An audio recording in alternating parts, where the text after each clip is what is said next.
happen. First things first, the crisis in Iran, in Tehran, the capital. We have extremely important information that we have to now tell the world, because obviously the media is not reporting this. Food supplies in shops are now completely, basically gone. Every night at 8 p.m. There are curfew announcements by the regime with the shoot to kill orders. So from 8 p.m. onwards, every night, shoot to kill. Anyone you see on the streets, just kill. That's what the regime are doing, but people are still out. Absolute insanity. It's currently about, what time is it, like 2:30 a.m., something like that, 2 o'clock. They are collecting, obviously, confiscating their satellite dishes. They are raiding people's homes. They've been doing that since last night, as we reported. They're also collecting, obviously, people's Starlink devices. The satellite dishes are important because it's the only thing people have to the outside world in terms of at least watching foreign TV. Now, watching international TV in Iran is illegal. And it's like North Korea. And obviously, Iran International, which is an international channel for the Iranians, they've been reporting, they've been showing the video messages from the Crown Prince and President Trump. So the Iranians have been hearing all this stuff because of the international TV channels. That's now gone because they are basically raiding people's homes. They can't take everything. There are millions, tens of millions of people in Iran. You can't really go around raid everyone's homes. From nighttime till morning, all phone lines are obviously completely cut off, even internally inside the country and in the capital. Death to the dictator. They don't care. See, at this time, 8 p.m. onwards, shoot to kill orders. Are they scared? Are they terrified? Have they been defeated? No. They don't care. They don't care. They got nothing else. The currency, the value of the Iranian currency is now literally at zero, as I showed you earlier. Zero against the euro and pound. And with the dollar, it's like 0.0007, something like that, right? And there's no food, there's no water, there's no work, there's no money, there are no banks, there are no ATMs, cash machines, and nothing. President Trump and the Crown Prince Reza Pahlavi are now officially in contact, and the Crown Prince went on, I think it was CBS, to do an interview. I'm just going to show you a couple of clips from the interview, extremely important moments of this, and then we have more videos from Iran. And Reza, are you communicating directly with President Trump or members of the Trump administration? Yes, we are. And what has been your message? I think the president said it best. He said, you know, we'll see what happens. And I think part of the consideration is that they already know what we propose as an alternative, as a transition. Right now, the focus is on the immediate issue. I think the world is waiting to see in what way the Iranian people will see that they are not alone in this fight, and that the regime that has dared a response will probably get an answer fairly soon. And that's important to embolden a nation. Look, any campaigns of liberation has occurred at the time that the world finally took the side of those people vis-a-vis oppressive regimes. That put an end to apartheid in South Africa. It put an end to the Soviet Union and liberated countries that were stuck behind the Iron Curtain. It's, you know, there's precedence in history, and I think Iran should not be the exception. In fact, the game changer for the whole region is Iran, and Iranians are fighting this fight not just to liberate themselves. They know that as a result of Iran's liberation, the whole world will breathe easier, that the stability that the whole world is looking for will finally achieve. Because unlike this regime that has always hated America and its allies, the Iranian people are supportive and want to be a friend of America and the rest of the world, of course. Obviously extremely important, but there's this point where the Crown Prince became extremely direct and very robust that this is war. And in any war, you unfortunately, you will have to have casualties. But the end goal, you have to make sure that nobody is dying in vain, and you are winning this fight. Let's go. And as you are urging people to protest and go to the streets, the death toll is rising in Iran. This violent crackdown continues just as it has in past attempted revolutions. I mean, is it responsible to be sending citizens in Iran to their deaths? Do you bear some responsibility? As I said, this is a war, and war has casualties. In fact, in order to preserve and protect and minimize the death toll, minimize innocent victims yet again be killed by this regime, action is needed. The regime is going to try and brutalize its citizenry as it has always done. But we are in a fight for liberation. I didn't ask the people to come to the streets to fight against the regime because I wanted so.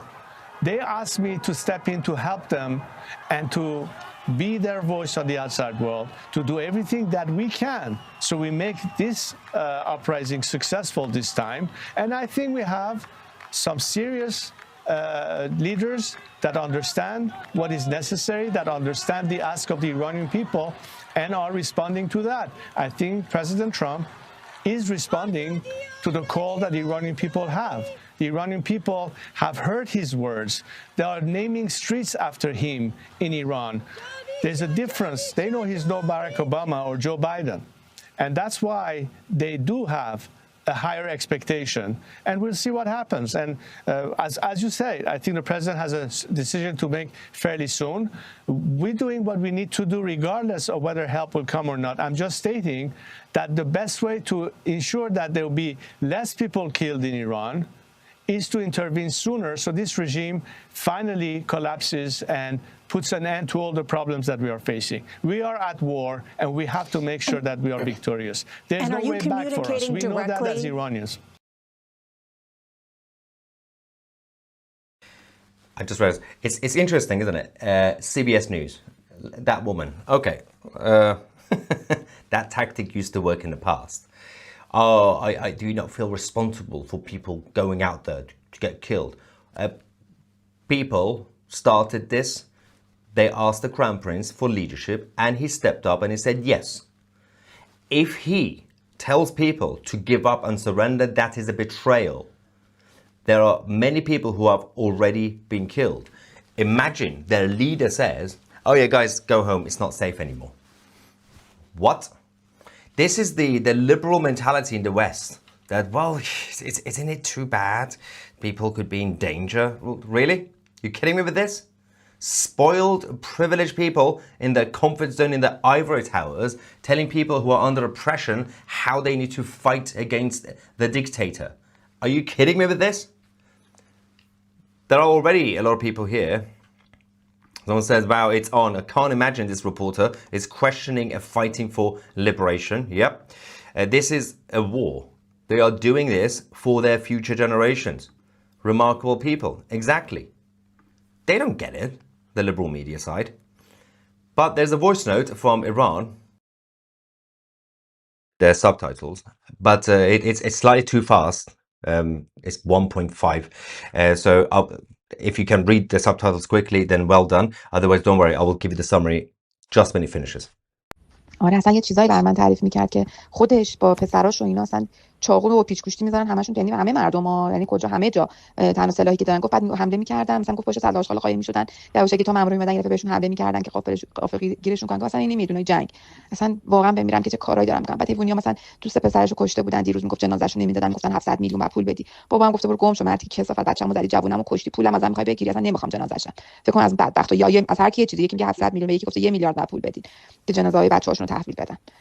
میبینه خشم مردم که خیلی وحشتناک بالاست، خیلی خشمش سنگینی دارن مردم. ولی خیلی جالبه برام که بازم توی قشری هنوز امید هست. مثلا اینا که دارم اینجا باشون صحبت میکنم همین میگن باید تا تاشو بریم، یعنی باید این دفعه تموم بشه یا دیگه اصلا ما هممون دیگه میریم تو ته جهنم دیگه اگر تموم نشه. So if you managed to read it quickly, well done. They're killing each other, it's chaos, and when the regime kills some of the Iranians, they then hold their dead bodies. He says they kidnap them and hold them ransom and say, if you want the dead body of your relative or your loved one, you have to give us a lot of money.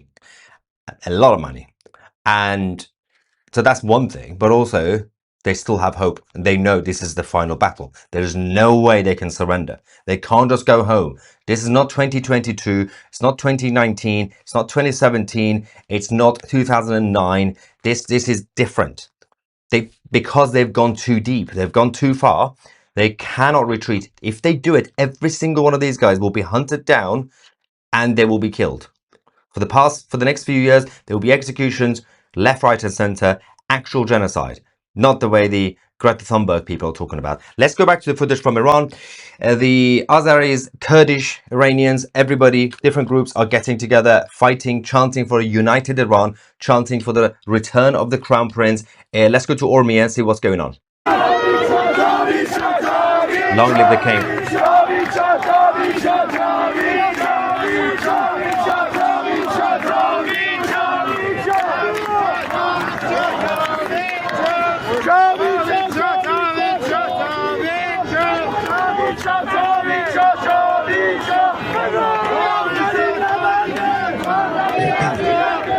This is the final battle.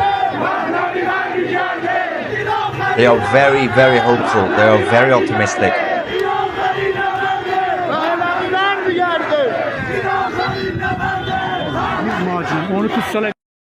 So, we can also confirm now that we have now passed the 100-hour mark of the nationwide internet blackout and phone lines blackout in Iran, which means that it's been over 100 hours since I managed to speak to my father in Tehran, or anybody.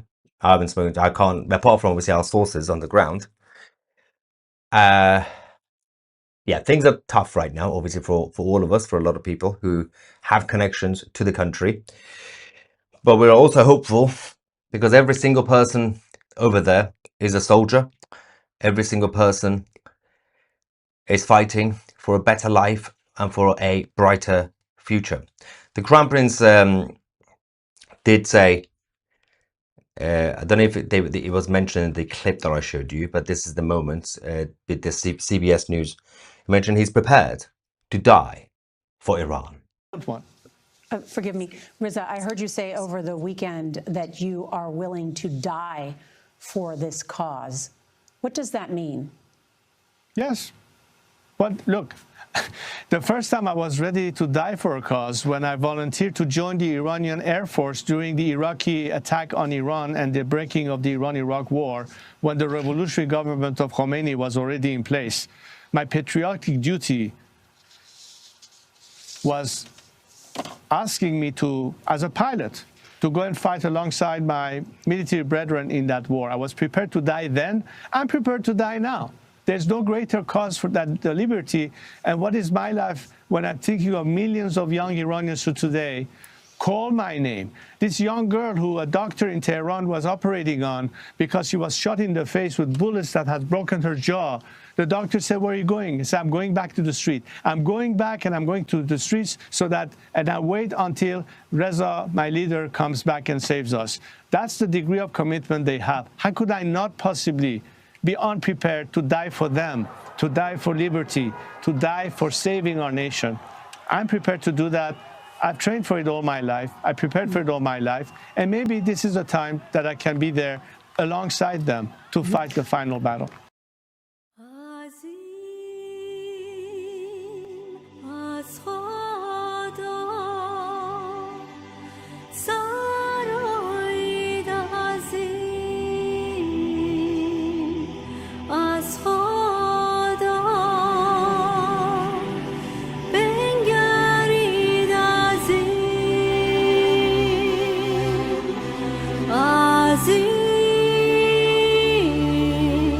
از خدا